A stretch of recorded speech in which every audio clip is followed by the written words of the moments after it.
Alright,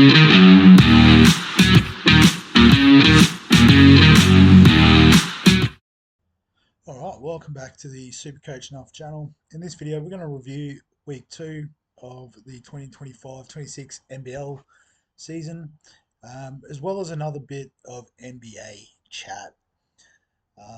So this week in NBL, we scored 466, which unfortunately saw us lose to the coach by 4 points, who is now just known as the coach. And history will suggest has always been known as the coach. But if we have a look at the team from last week, so round 2 is what we want. So the coach, as we said, got 470. So we had the right captain with Harrison, scored well, but then our vice captain was probably where we let ourselves down. So Freeman Liberty only getting 33 points. Prather with 68. It was included in the captaincy shout for the coach, which got him over the line. But in our league, let's see who did well this week. Some 500s, 557s, pretty impressive. So yeah, balls up. Allen's team, well done, legend. 557.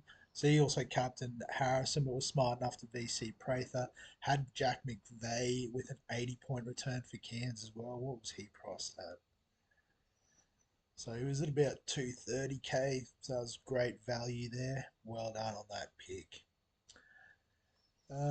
Have a quick look at the other scorers this week. So top 3 we've all seen, but McGee in one game scoring 61 was pretty impressive at centre, so it could be one to look at before his price goes up. Bryce Cotton doing Bryce Cotton things with 51 on debut for Adelaide. Windlow with 46 points this week. Aquil Jr. or Luau Aquil Jr. I should say, 43 points. Andrew Andrews, that's a great name, 42 points, and no one selected him. That's unlucky, but great name and great result this week. Couple more of the double gamers. Sobey, 37 this week, but on the bye, or last week, but in the bye this week.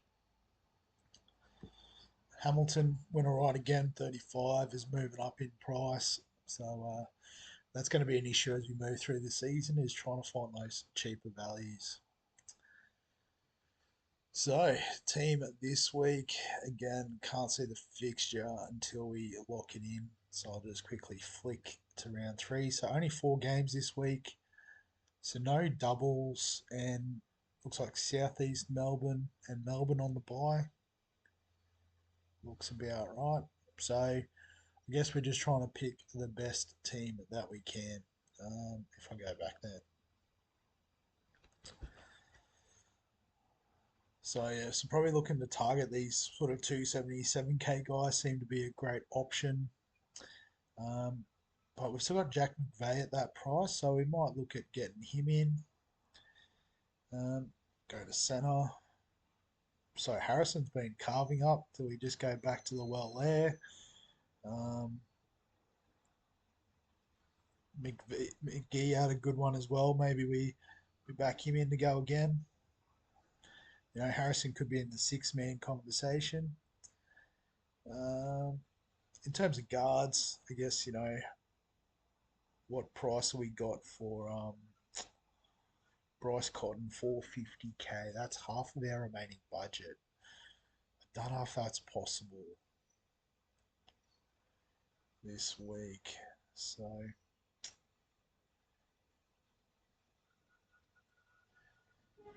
let's go by average to see what we've got. Oh, so it looks like there was an injury. That might have been what cost Javon. Unlucky, mate.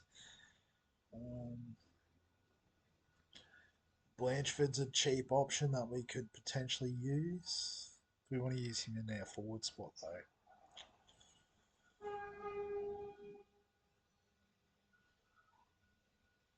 Might be worth a look. Plug him in the forwards anyway. Gives us 763 to spend on 3. Could find one more sort of cheapy, then we could go big elsewhere. I guess we could look at Menenga, so as a forward. perhaps if we do that, or a Lopez. I think Meninga's slightly cheaper, so we'll go with that. Uh, Blanchford. And that does give us a bit of coin to spend up the top of town. So I do like the idea of having Harrison as the six man. So that gives us 225, which is a bit below that middle price range that we like. Um,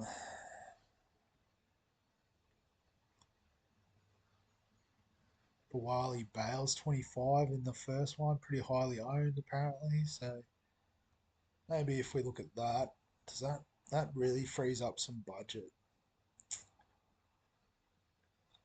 Well, actually, if I plug Harrison back in, 250, no, not quite. So we need. Well, here's what we could probably do. Blanchford could go back in the forward line. Then we can try and get a nice guard at 346. So we could go. Hamilton's been in good form to start the season. Um, yeah, sort of priced out of the elite looking options. So let's go Hamilton. Save the team. And then on price, it's gone that way. On average, that probably makes a bit of sense too. But McGee's got to be in the shout, doesn't he? Um,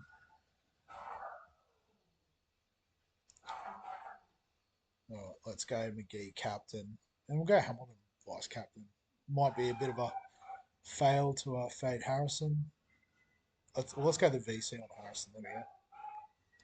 So that's the team going into week 3. But as I said, wanted to talk a bit of NBA, update where the team is at. So at the time of recording, we've still got about 3 weeks until tip off in game 1. Um, but spent a bit of time doing some research and more importantly, doing some forward thinking. So I guess we've currently got the team lined up like this. So we've got SGA at point guard. I know the Insight Fantasy boys have been talking about fading point guard because of things like negatives for turnovers and assists. But when I looked into it, it was actually the exact same scoring last year when it was in Sports Deck instead of Supercoach, and SGA still averaged 36. So if you do want to pay up for a big gun at point guard, I don't think it is a waste of money. And saying that, there is a few bits of value in there. So we've currently got Derek White from Boston. Hopefully, gets a bit more time on the ball with Tatum's injury. So at 12.6, that's a nice little mid price that we can fit in.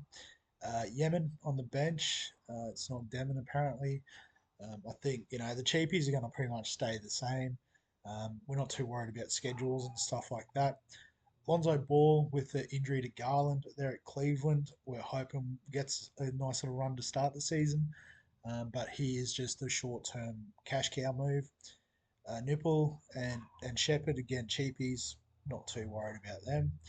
Going with Wemby in the centres, and again the inside boys are a bit against Wemby because the draw has a lot of 3 game weeks. Um, but in the first week, 3 games is actually a good thing. So we're going to use that to our advantage. We're going to play Wemby week 1, and then you'll see with our sort of forward plans that Wemby will sort of depart the team for a bit and then come back in once the fixtures swing again. Uh, in small forward, so this is probably the last sort of move that I've made, and that's putting LeBron in. And again, it's a bit of a short term play, chasing points, um, with, I guess, the goal for in week 3 that LeBron will become Jokic once Denver's fixtures become a bit nicer. Flag Bailey again, cheapies. Giannis is a lock as captain most weeks, I think, until we get Jokic. Well, definitely week 1 and week 2, and then we'll talk about it once Jokic gets back into our team. Murray, Boyles, Williams, both cheapies, and then Jalen Green. So another mid-price guard. Going to use him as one of the sort of stepping stones to get to Jokic. So we'll play him week 1, and we'll see. So yeah, so that's the initial team. And like I said, the plan is we want to look at targeting Nikola Jokic in week 3. As there's an ambulance go past, I'm not sure how much of the audio you're picking up here, but there you go. It's a little bit quieter so I can hear myself think. So the plan is week 1, we play this team. Week 2, so we get 3 trades every week, and we get boosts as well. So 5 boosts. So you could, in theory, use up to 8 trades in the first 2 weeks if you wanted to. So I guess I am banking a few trades, booking in a few trades, and obviously, things can happen, but it's about having a plan, and obviously, the plan can change. So the plan for week 2 is Wemby is going to be a one and done sort of deal. This is going to take a little bit of maneuvering, so I'm going to put Giannis in at center. All right, and then we're going to bring in Zion. So New Orleans only have 2 games in week 1, but then have an awesome string of 4 weekers after that. Um, so we're going to target that with Zion, and it makes us a little bit of cash. The other player that we're going to target in week 2 is Bezelis from the Bulls, and I'm looking at trading Green out just to bank a bit of cash. So we expect Green to make a little bit of money, um, and then we can move to Bezelis. So obviously we've got the option if White doesn't work out, we could use that instead. We could strictly trade Ball, and this would still work. Um, well, actually, it wouldn't work at the moment because we don't have another guard. Actually, we'd have Green, wouldn't we? So this does work if we trade those guys out. But I guess if we trade Green out first, what that does allow us to do next week, or sorry, in the next week in week 3, is we could then just swing Bezelis into small forward, and then James becomes Jokic in one trade. Obviously, we are expecting James to hold his average. Same with Jokic. There's a few moving parts. There's not a lot of cash to make this work. So really, that jump from Jalen Green in week 1 is part of the plan to give us a little bit of a buffer. But we do have a couple of outs. Obviously, if we trade White instead of Green, that frees up a bit of cash. In week 3, we could go SGA down to Cade if we need to. It's not ideal, but if we have a look at the schedule, so New Orleans, OKC rather, has a great run to start the first 3, and then only has one of the next 4 being a 4-game week. Whereas with Detroit, they have the 4 in that same week, and then they do have a couple of 3s, but then 2 4s leading into that. That I think that's the All Star break in there where there's a lot of 2s. Um, so there is that little get out option as well if we need it. All right, but then as well, in this time, these cheapies hopefully make a bit of cash. Might be some other cheapies pop up through injuries and stuff. So the plan is pretty flexible, but it's about getting to a situation where we've got this sort of team, where if I just swing a few of these guys around, so White would be up in price. So like a decent starting 5, obviously not full premium starting 5 with White. Still having to play a couple of cheapies. Ball, we're hoping goes okay. Flag is that, rookie that we expect to go well. So there's a couple of punts in amongst here, and obviously Bezelis, you can add to that. But, we with the sort of dual positions, we do have the flexibility of playing Huff in the flex if he goes good, or, indeed any of these guys with all the dual positions we have. So, there's plenty of options. So that's sort of the thoughts on where the team lies now. Um, I think it's probably auto saved if I try and refresh it back to the original team. No, I think that's it. Yep, Jalen Green's there, nice. So I'll put that back up there. So that's, I guess, where my thoughts are at in regards to NBA. Is there's a couple other mid prices. If you like someone else, you could chop SGA to Cade, free up that 5K to put it elsewhere. LeBron could easily, become another power forward if you like a Davis or a Towns to start the season. It's up to you. But yeah, it's getting pretty close to what I think is good go. As I said, with that sort of forward thinking of not just what's good for round one, but what's going to get me to that position of Jokic in week 3.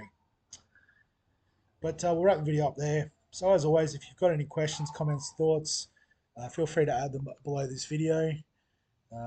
If you like the basketball stuff, remember give it a like, subscribe for all the fantasy sports content on the channel. And other than that, we'll catch you in the next one.